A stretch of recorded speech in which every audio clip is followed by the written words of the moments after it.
Gloria a Dios. Buenas noches, amados. Que les bendiga. Vámonos al libro de Romanos. Vamos a avanzar en esta preciosa epístola del apóstol Pablo a la iglesia en Roma. Vamos a desarrollar del capítulo 18. Esta es una de las partes más crudas en cuanto a la exposición de la doctrina paulina acerca de la condición del hombre. Del capítulo 1, versículo 18 hasta el capítulo 3, Pablo desarrolla la condición del hombre, la culpabilidad del hombre. Pablo en esta porción de la palabra expone de una manera clara y vívida cuál es la condición del hombre. El pensamiento teológico ríe un poco en cuanto a lo que es la doctrina paulina. De hecho, en los seminarios teológicos no hay una doctrina de la ira de Dios, no la existe, simplemente lo ven como un atributo de Dios, y más que un atributo de Dios, es parte de la naturaleza intrínseca de Dios. Y vamos a ver, no basado en lo que es la doctrina o la teología, sino en base a lo que la palabra nos revela. Vamos a apegarnos al texto lo más que podamos para que tengamos una idea clara, hermano, de lo que Pablo quiere revelarnos acerca de la condición del hombre. Una de las cosas que tenemos que entender, hermano, el hombre necesita a Jesucristo. No es una opción. Y la iglesia lo presenta como que si fuera una opción, como que si Jesucristo fuera uno de muchas oportunidades que el hombre puede escoger. No lo hay. Pablo se entregó tanto a esta doctrina y a este pensamiento que fuera de Cristo no hay nada. Cuando usted y yo entendamos eso, hermano, nos va a brotar en nosotros un amor por la gente, va a brotar en nosotros una necesidad de hablar de Cristo a los demás, mientras estamos tranquilos. La doctrina y la teología romanista pues nos ha causado un terrible daño, hermano, dando a entender de que aparte de Jesús hay otras buenas personas. No la hay. Vamos a leer del versículo 18 al 28, vamos a compartir la palabra. Dice la palabra de Dios: porque la ira de Dios se revela desde el cielo contra toda impiedad e injusticia de los hombres, que detienen con injusticia la verdad.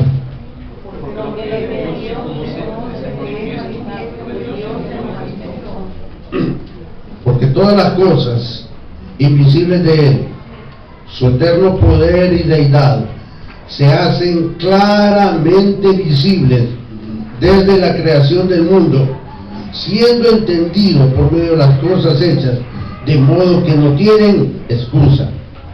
Habiendo conocido a Dios, no le glorificaron como a Dios, ni le dieron gracias, sino que se envanecieron en sus razonamientos, y en su corazón fue entenebrecido. Profesando ser sabios, se hicieron necios. Y cambiaron la gloria de Dios incorruptible en semejanza de imagen de hombre corruptible, de aves, y cuadrúpedos y reptiles. Por lo cual también Dios les entregó a la inmundicia en las concupiscencias de sus corazones, de modo que deshonraron entre sí sus propios cuerpos. Ya cambiaron la verdad de Dios por la mentira, honrando y dando culto a la criatura grande y al Creador, el cual es bendito por los siglos. Amén. Por esto Dios les entregó a pasiones vergonzosas, pues aún sus mujeres cambiaron el uso natural que es por el que es en contra de naturaleza. De igual modo también los hombres, dejando el uso natural de la mujer, se entendieron con las mujeres, unos con otros, cometiendo hechos vergonzosos, hombre con hombre, recibiendo en sí mismo la tabla debido a su desgracia. Y como ellos no aprobaron tener en cuenta a Dios, Dios nos entregó a una mente reprobada para hacer cosas que no convienen. Padre Celestial, anhelamos, Padre, una restauración en nuestro espíritu, Padre. Anhelamos, Padre, una visitación de tu Espíritu Santo. Padre, renueva todo nuestro ser. Queremos, Padre, examinar a la luz de la guía del Espíritu Santo tu palabra. Que ella, Padre, nos muestre cómo está la condición del ser humano, lo que necesita el hombre. Padre, entendemos que Jesús es la respuesta. Y vamos a ver, Señor, cómo a través de tu palabra señalas y hablas la razón por la cual, Señor, tú estás al lado con el mundo, Padre. Bendito sea, Padre, en Cristo Jesús. Amén y amén. Quizás uno de los puntos más divergentes en cuanto a los teólogos es acerca de la culpabilidad del hombre. Tan fuerte es esto que se desarrollaron dos corrientes, ¿verdad? La corriente calvinista y la corriente arminiana, fruto del romanismo, fruto de los pensadores, de los teólogos, de los filósofos que se convirtieron a Cristo, pero que en sus escritos ponían la influencia de sus escuelas, ¿verdad? Muchos seguidores de Platón se hicieron cristianos, muchos seguidores de Heródoto se hicieron cristianos, muchos filósofos se hicieron cristianos, pero en alguna medida su influencia, su pluma hizo pensar y de alguna manera como poder dudar de algunas cosas de la palabra de Dios. Por eso, hermanos, que la teología se le complica mucho tratar de explicar las verdades de la palabra. ¿Por qué razón, hermano? Porque la teología se desarrolla a partir del alma. Toda la estructura teológica se desarrolla en el alma, que es donde se da la ciencia y el pensamiento. Pero nos damos cuenta de una manera bien sencilla que la teología que Pablo desarrolla, que la palabra de Dios se desarrolla en el Espíritu. Por eso Jesús dijo que las palabras que él había dicho eran vida y eran espíritu, no son para el entendimiento. Hermano, la palabra de Dios no nos fue dada para satisfacer nuestra curiosidad. La palabra de Dios no fue dada para explicarnos la conducta y el comportamiento del hombre, no. La palabra de Dios nos fue revelada para alimentar el espíritu, no para satisfacer la curiosidad del alma. Ahora, cuando hay un gobierno del espíritu sobre el alma, la ciencia que éste posee es para la gloria de Dios. Pero en la medida, hermano, que vamos viendo cómo el tiempo va pasando, la iglesia se ha ido deteriorando, ha perdido su comunión en el espíritu y ha desarrollado una teología en el alma, razón por la cual, como le digo, se desarrollaron dos corrientes, la calvinista y la arminiana. Y usted me pregunta, ¿y usted de cuál corriente es? De ninguna de las dos. Nuestra corriente es bíblica. Nuestra teología es bíblica. No está basada en el pensamiento de Calvino ni de Arminio, que son dos escuelas muy fuertes que hasta ahorita hacen una gran influencia. De hecho, hermano, la iglesia es partida en eso. ¿Por qué? Porque creemos que hay algo de bondad en el hombre. Creemos que el hombre sí puede ser reparado, pero creemos que el hombre puede ser reparado o sanado. Y Dios no está hablando de reparar ni de sanar, Dios está hablando de un nuevo hombre. Está hablando de una nueva vida. La teología trata de darle vida a un cadáver. Dios dice que para poder entendernos hay que morir, porque esto es espiritual. Pablo desarrolla en el versículo 18, y es bastante agresivo en su introducción, y dice, porque la ira de Dios Porque la ira de Dios se revela desde el cielo contra toda impiedad e injusticia de los hombres, que detienen con injusticia la verdad. Y aquí surge la pregunta: o sea que Dios es un Dios de ira. Los reformadores, para poder calmar esa pregunta, dijeron: no, es que es una ira santa. ¡No! Cuando habla de la ira, hermano, no lo podemos relacionar a nuestros sentimientos. Por eso vienen los teólogos y le llamaron: no, hermano, es que ese es un antropatismo. ¿Y qué es un antropatismo? Sentimientos humanos ligados a Dios. Hermano, desde ese momento la posición se fractura. ¿Sabe por qué?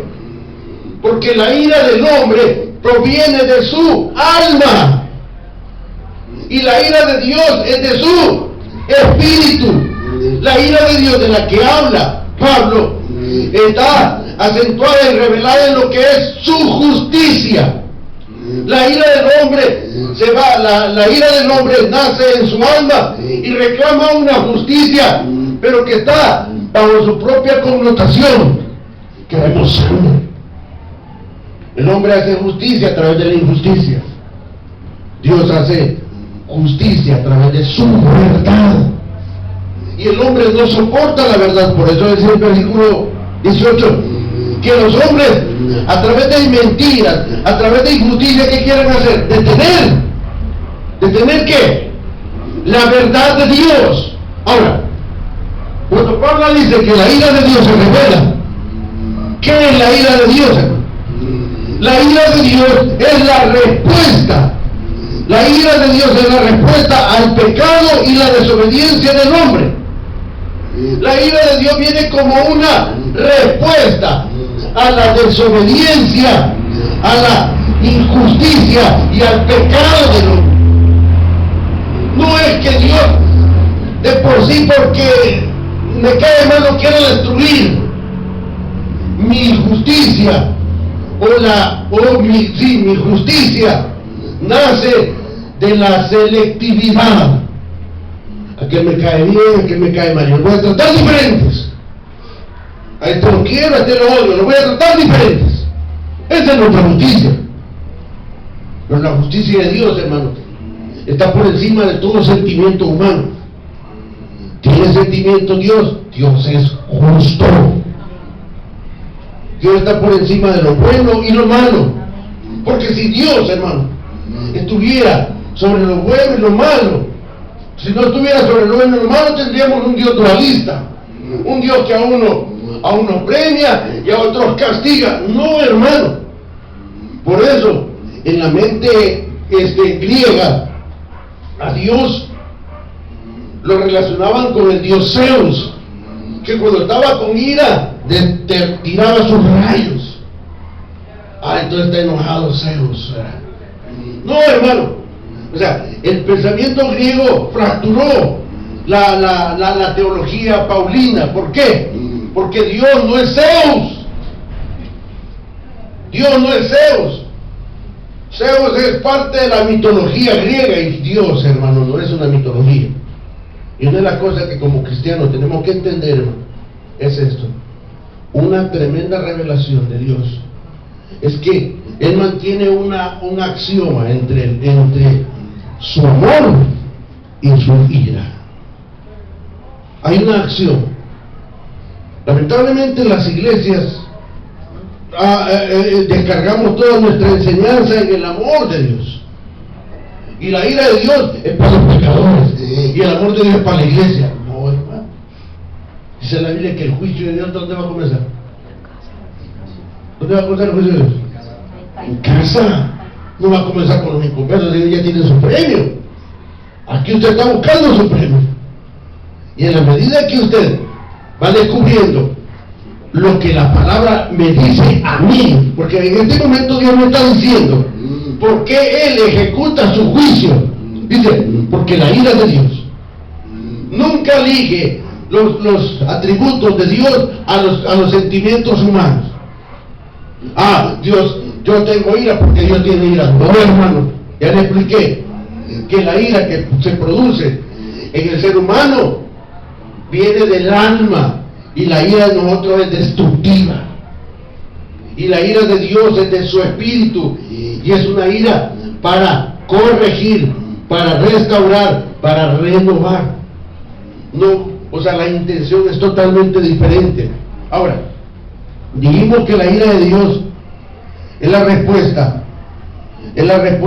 al pecado y a la desobediencia del hombre. Esto aquí comienza ya, hermano, a revelar la condición del ser humano. Entienda algo, y quizás lo va a sentir un poquito feito. El ser humano es malo. ¿Lo que no le gustó? El ser humano es malo. Porque si el ser humano no fuera malo, ¿para qué vino Dios? ¿Usted cree que semejante sacrificio en la cruz hubiera sido hecho por alguien que es bueno? Bueno, ¿de dónde nos sacó Dios? Hay una alabanza muy linda que dice: tú con tu luz a las tinieblas bajaste. Hermano, entienda, como lo compartimos ayer, nuestra condición es terrible. El grado de maldad que hay en nosotros, hermano, es tan tremendo que hemos cambiado la verdad de Dios por la mentira. Miren lo que dice el libro de Salmos, capítulo 78. Salmo 78, desde aquí, de una manera bien gráfica, el escritor sagrado hace una revelación de por qué Dios ejecuta sus juicios. Salmo 78.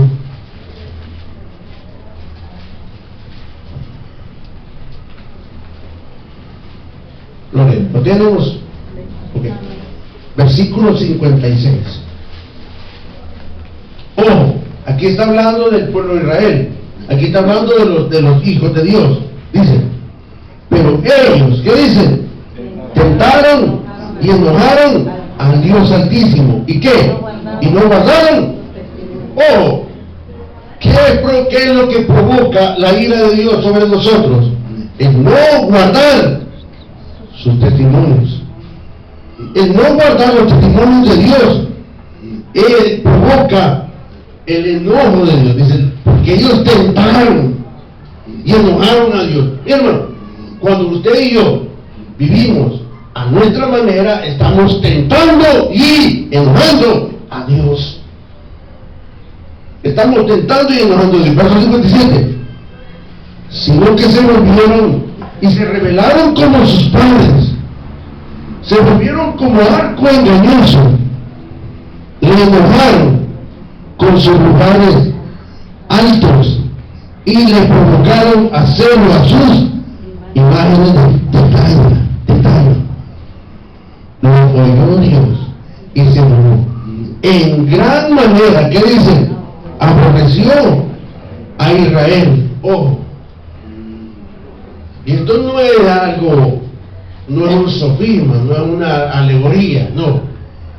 Israel constantemente era apaleado, sanado, restaurado. Yo no volvía, Israel parecía como que era bolo, ¿verdad? Cometía el error, Dios lo sanaba, lo restauraba, pero volvía a pecar. Todo el tiempo desde que Israel se estableció como nación, dio problemas. Israel se volvía a la idolatría.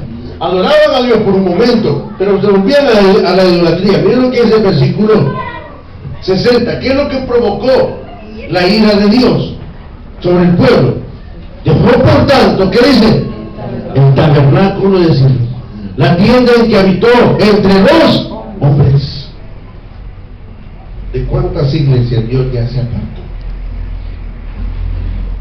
¿De cuántas naciones? Ojo, ¿de cuántas naciones Dios ya se apartó?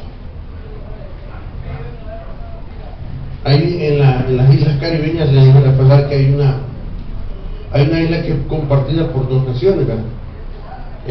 Santo Domingo y Haití. Haití es el país más pobre en Latinoamérica. Pero ¿sabía usted que Haití es el centro mundial de la brujería? Ahí es donde se llegan los brujos a entrenar.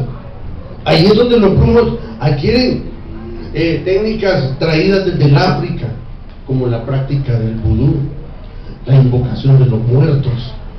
Todo esto, que como que si fuera parte del folclore, hermano, es una realidad que fue destruyendo a naciones sobre naciones. Entonces, ¿de cuántas naciones Dios se ha apartado? ¿De cuántas vidas Dios se ha apartado? ¿De cuántas iglesias Dios se ha apartado? Cuando Dios no ve un caminar recto en su iglesia, hermano, Dios se aparta. Cuando Dios no ve el caminar recto de alguien, Dios se aparta. No lo destruye, simplemente se aparta. Miren lo que dice el versículo 67. Aparte de que se entregó, 61, y entregó, ¿qué dice? A cautiverio su poderío y su gloria en mano del enemigo. Hizo de Israel una vergüenza. Israel era un trofeo que iba de nación a nación. Los asirios, los sirios, los babilónicos, los egipcios, los persas, los romanos. Y ahorita, hoy por hoy, Israel no está en paz. ¿Por qué? ¿Por qué Israel? Mire, algo bien paradójico, ¿verdad? Es la tierra santa, pero es la tierra que está en guerra. ¿Por qué? Porque Israel no reconoce al Mesías como su Dios. Y es la nación que más cultura, más religión exporta. De hecho, ahí en Israel están casi todas las religiones, desde católico hasta salvaba. Ahí están de todas las que usted conoce en el planeta, ahí están. Ven en Israel como que si fuera un amuleto. Ahora, la ira de Dios se manifiesta en tres esferas. En la esfera de la creación, todo lo que serían los terremotos, las extrañas y grandes nevadas, los tsunamis, nos están revelando algo del carácter de Dios. El último tsunami que ocurrió en Filipinas, creo que fue algo espantoso, que mató a más de 150,000 personas. ¿Sabían ustedes que en ese lugar era el paraíso del sexo?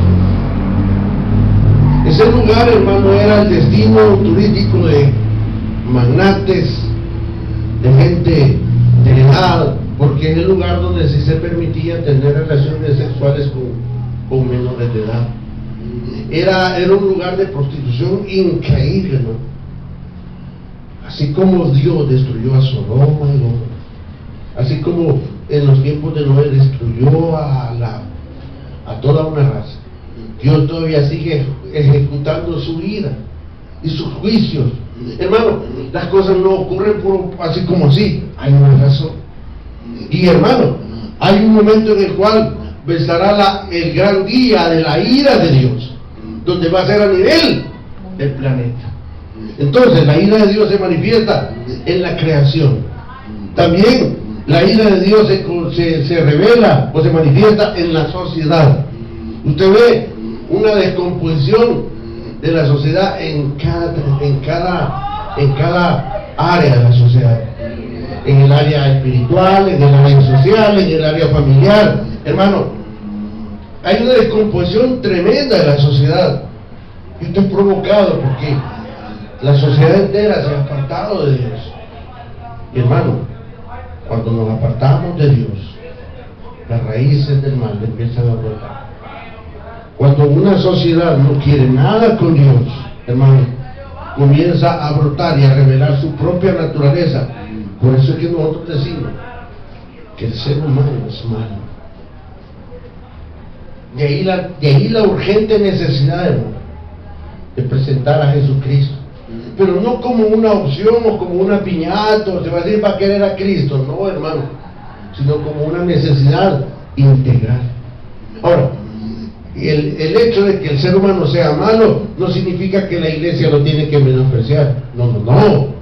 Por el contrario, reconoce la condición del ser humano y en sus manos, hermano, está la respuesta. En nuestras manos está la respuesta para la condición del ser humano. Cuando entendemos a través de la óptica de la palabra cuál es la condición de la raza humana, hermano, surge en nosotros la necesidad de poder presentar al verdadero Cristo.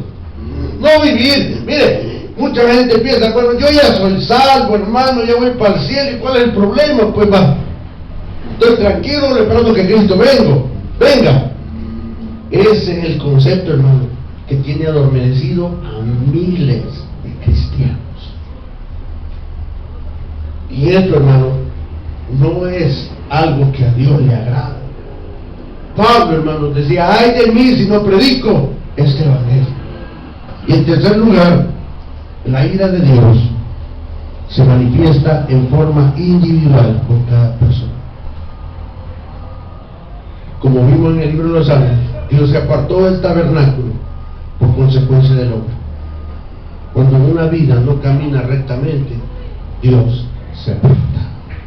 Así. Ahora, ¿y en qué consiste la ira de Dios? Consiste en la manifestación de la naturaleza, en abandonar al hombre a sus apetitos y a su carne, y a que se gobierne a sí mismo, y también en la indiferencia. Cuando usted está enojado con alguien, ¿qué es lo que hace? Simplemente lo ignora o no le habla. ¿Sí o no? Cuando Dios está enojado con alguien, ¿qué cree que hace? Creyendo ser salvo. Por eso hoy entienden aquel versículo que dice, Señor, si en tu nombre predicamos, en tu nombre hicimos milagros. ¿Qué dice el Señor? No lo conozco. Y usted ve que no le pasa nada, que va bien tranquilo. Es porque Dios ratos se apartó, nos ignoró. Hermano, eso es lo más duro que le puede pasar al hombre, creyendo que vamos hacia arriba. Amado hermano, precioso, bello, soñado en el Señor,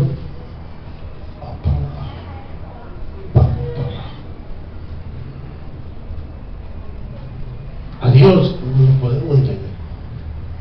A los demás sí, nosotros mismos, pero cuando encaramos la realidad de la palabra de Dios, vemos de que la ira de Dios se manifiesta en esas cosas, y a veces trata de una manera tremenda con alguien.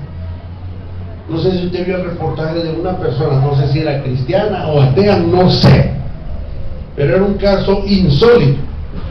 Un hombre que en su vida, y esto es algo insólito, 3 veces cayó un rayo sobre él. En toda su vida, 3 veces cayó un rayo sobre él, y él salía airoso. En el último murió. Y lo más tremendo, hermano, que a la hora del funeral, en el hoyo cae un rayo. Yo no sé qué había hecho este hombre. Creo que fue en Europa la historia. Lo estaban enterrando y echando la pala cuando cae un rayo, hermano. Yo no sé qué había hecho. No sé si a usted le ha caído alguna vez un rayo. No sé, hermano. O sea, yo le digo, Dios trata con nosotros, pero cuando Dios manifiesta su ira, lo hace a través de la creación, lo expresa en la sociedad y en forma individual. Mi hermano, una de las cosas que nos tiene que preocupar es si Dios ya abandonó a la sociedad. Somos el país número 1 en el ranking de violencia, el más chiquito y el más peleonero, el más chiquito y el más bravo. Miren, aleluya, amén, hermanos. Hombre, eso de ese premio no lo queremos. Hay algo en el corazón del ser humano que a Dios no le agrada. Dios está, ahora, ¿y cómo lo dice, hermano? ¿Cómo lo sabe? Dios está airado con el impío todo el tiempo. Para que usted lo sepa, Salmo 7. Salmo capítulo 7. O sea, hermano, usted exagera. No, hermano, mire, la Biblia lo dice. Dios es amor. Mire, hermano, Como le dije, es una acción. Si usted dice que Dios es amor, que le vuelta la moneda. ¿No? ¿O usted cree que Dios es como nosotros, solo de chocolate? Nosotros somos de chocolate, hermano, puro amor. Miren lo que dice el Salmo, sí, Salmo 7. Versículo 11, hermano rico. Mire cómo, y recuerda este versículo, es precioso. Lea. Dios es juez justo y Dios está airado contra el impío todos los días. Wow. Primero, Dios es juez justo. Ojo, todo lo que proceda del trono de la gracia, todo lo que descienda del cielo, es su justicia. Dios es justo. Y Hashem y Elohim, dice, está airado contra el impío todos los días. Ahora, ¿quién es un impío? El que vive gobernado por su alma, el que vive gobernado por su mente, el que hace lo que le da la gana. Es hermano, pero vive como que si no lo fuera. Dice aleluya, pero también dice malas palabras. Dice amén, pero también pita 3 veces en el carro. Entonces, hermano, es vivir como un impío, vivir en la carne, lo que Pablo le llama cristiano carnal. Lo que hemos descubierto, un impío, ¿quién es? Un cristiano derrotado. No puede ser el inconverso.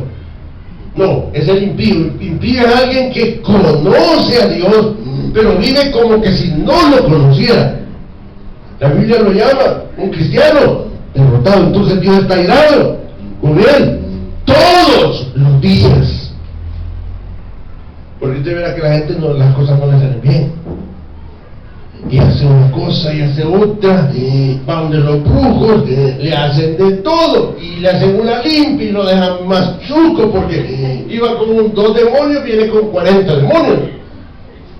Y nada le sale bien. ¿Por qué? Porque Dios está airado.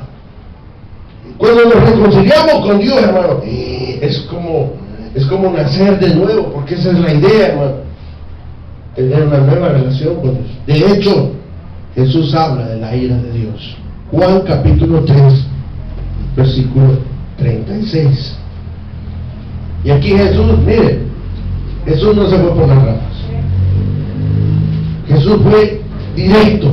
Y aquí, como le digo, no hay donde interpretarlo o darle una segunda interpretación. Juan capítulo 3, versículo 36. ¿Qué dice, hermano Rigo? El que cree en el Hijo tiene vida eterna, pero el que rehúsa creer en el Hijo no verá la vida, sino que la ira de Dios está sobre él. Sencillo. Yo no quiero hablar con Dios. Ay, a mí eso de iglesia no es conmigo. No, a mí, mire, si quieres ser mi amigo, no me hables de iglesia. No, eso evangélico a mí no me gusta. Mire lo que dice. Y esto no lo puede cambiar. El que cree en el Hijo, ¿qué dice? Tiene vida eterna. Esa es la mejor oferta, la mejor invitación, lo mejor que nos pueden dar. Pero el que rehúsa, traducido al español, habla desde el griego, ¿verdad? Traducido al español al griego nuestro, el que anda de bayunco, ¿verdad? El que rehúsa creer en el Hijo no verá la vida, sino que la ira de Dios está sobre. ¿Por qué digo bayunco, hermano? ¿Sabe por qué? Porque no hay una razón por la cual rechazar a Cristo. Pregúntele a cualquier persona que vea en la esquina o a la salida de su casa: lo invito a la iglesia, ¿qué creen que le dice la gente? Ay, mire, que voy para tal parte. Ay, mire, otro día. No, es que a mí eso, a mí no me gusta. ¿Qué es rehusar? Es como cuando usted ha comido y está pancita llena, ¿verdad? Y le ofrecen un postre. ¿Qué hace usted? No, ahorita te digo. ¿Sabe por qué la gente rehúsa a Jesucristo? Porque está llena del mundo. En los inicios de la iglesia primitiva, incluso para Pablo, Cristo era una prioridad. Hoy, en nuestros tiempos modernos, Cristo ya no es una prioridad, es parte de mis prioridades. Nuestra sociedad moderna ha tenido un gran éxito en alejarnos cada vez más de Dios. Nuestras preocupaciones ya no es cómo agradar a Dios, son otras nuestras preocupaciones. De hecho, el 90% o el 99.9% de todo nuestro tiempo, de toda nuestra vida, de todos nuestros recursos, son invertidos para nosotros, para el alma, para satisfacernos. A veces es bastante risible cuando la gente dice vamos a ir a la playa para desestresarnos. Mentira. Viene más cansado, hasta enojado y sin pisto. Eso no es desestresarse, hermano. Desestresarse, hermano, es otra cosa. Descansar, yo digo, la gente va a descansar. ¿Descansar de qué? Ahora, de la rutina. ¿Y quién ha hecho la rutina, hermano? Yo la he hecho. Ahora, cuando encuentro a Cristo, descubro que no es una rutina. Por eso es que el Señor tajantemente dice: el que cree en el Hijo tiene vida eterna. Y está hablando de una sucesión de eventos transformadores y regeneradores en la vida del hombre. Vida, hermano, no es algo estático. Vida es algo dinámico, algo que crece, algo que da fruto, algo dinámico. Tiene vida. Lo primero que Dios nos da es vida. Nos saca de nuestra rutina, nos saca de nuestra autosuficiencia, nos saca de lo que somos nosotros y nos da vida. Pero el que rehúsa creer en el Hijo no verá la vida, sino que la ira de Dios está sobre él. Hermano, esto es grave. La ira de Dios está sobre sus parientes que no conocen a Cristo. La ira de Dios está sobre sus amigos que no le hablan de Cristo. Porque, hermano, qué vergonzoso es que usted tenga amigos y no les hable de Cristo. Si usted va a tener amigos que no son cristianos, que sepan que usted es cristiano. Porque si no, hermano, sería una payasada. Hemos hecho del cristianismo una changoneta. Somos cristianos y jalaneamos y participamos de los chistes bayuncos de los amigos y son nuestros amigos. Hermano, eso es la condición más triste en la que puede caer un cristiano. ¿Por qué tu amigo no viene a la iglesia? ¿Y por qué si tú vas con tu amigo a alguna otra parte? Es porque no hay una fuerza, no hay una presencia del Espíritu en nosotros. Y como les dije, hemos hecho del Evangelio una champoneta. Salimos con nuestros amigos y gastamos, pero cuando pasa la ofrenda, no nos engañemos, hermano. Ser cristiano a veces estar en otro nivel, en otra dimensión. Que toda la gente que a usted no conoce sepan que es cristiano. Tal vez así caminamos más rectamente. O nos da pena decir que somos cristianos. O es tan pobre nuestro testimonio que ni mis amigos me creen. Salgo con mis amigos, no oro ahí. Tiene más poder un amigo que Cristo. ¿Qué condición más triste en la que podamos caer siendo cristianos? Cristo se jugó la vida, pero no para que ande bayunqueando diciendo que soy cristiano. Cristo se jugó la vida para que seamos verdaderos cristianos.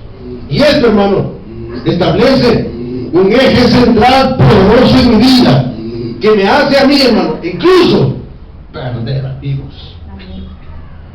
Si alguien no quiere, miren, incluso hasta usted puede permitir que hagan burla de su Cristo y hasta de ríe.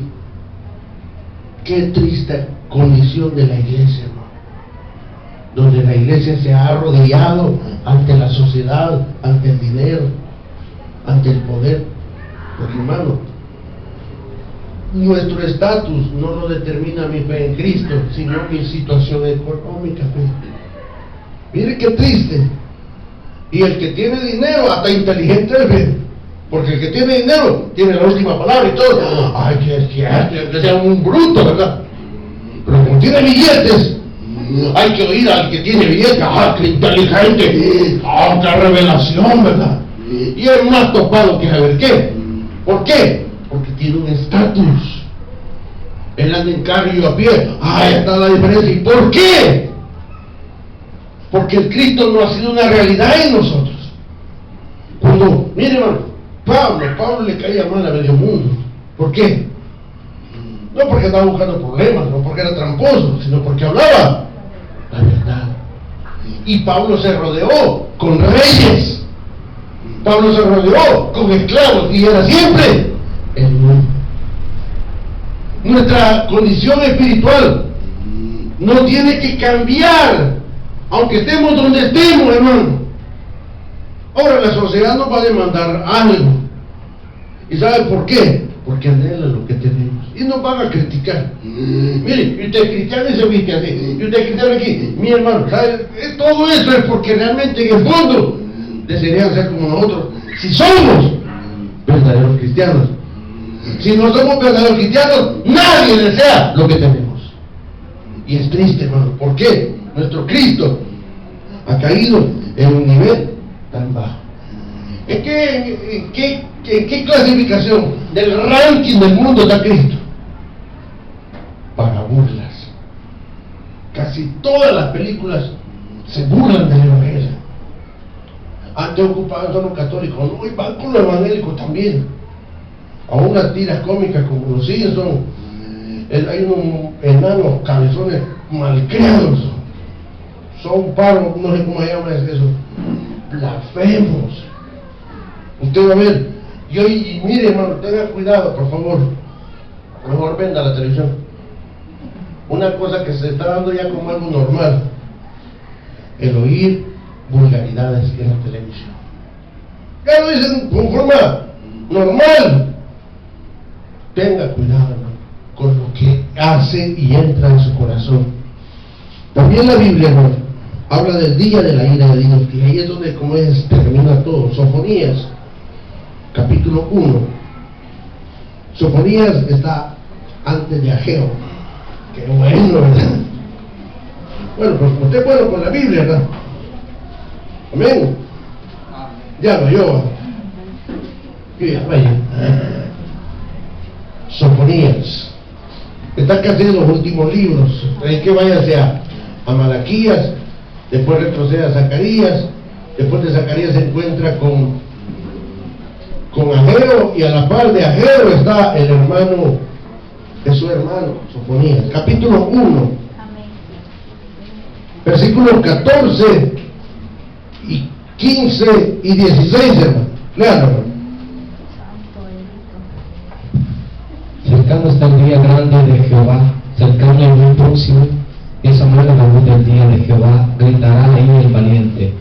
Día de ira aquel día, día de angustia y de aprieto, día de alboroto y de asolamiento, día de niebla y de oscuridad, día de nublado y de entenebrecimiento, día de trompeta y de algazara sobre las ciudades fortificadas y sobre las altas torres.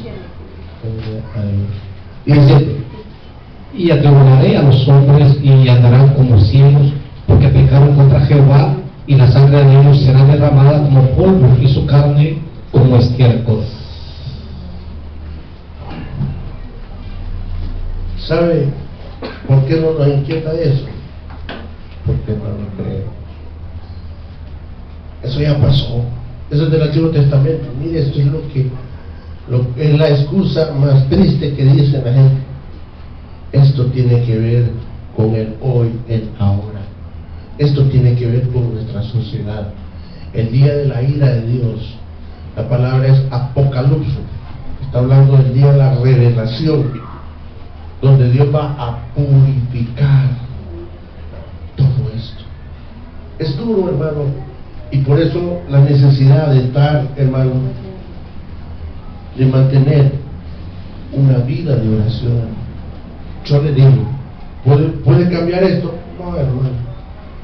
esto no va a cambiar. De hecho, es necesario que esto acontezca, es necesario que estas cosas se den, pero Dios va a preservar a su remanente fiel.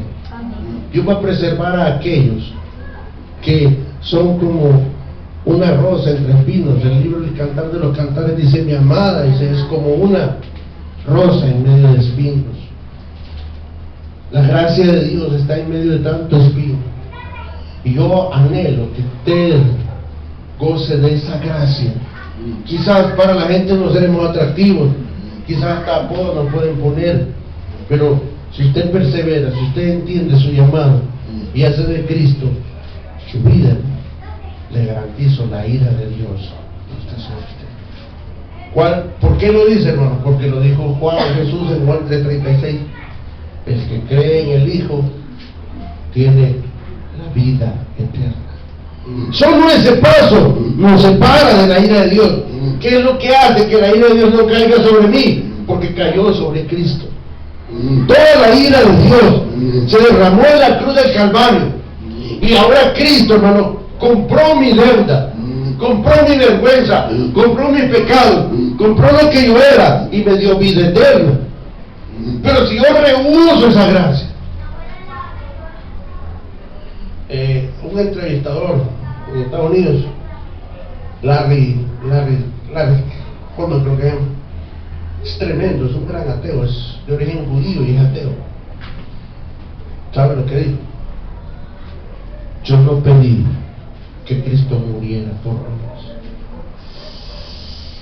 Qué terrible. Y así es la sociedad. No necesitan de Dios.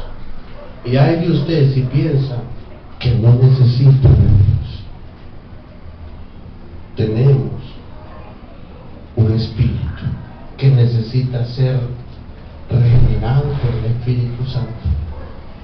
Tenemos un alma que necesita nacer de nuevo, y tenemos un cuerpo para glorificar a Dios. Que nuestro ser en armonía, todo nuestro ser, busque a Dios y entienda que su prioridad más grande se llama Jesús.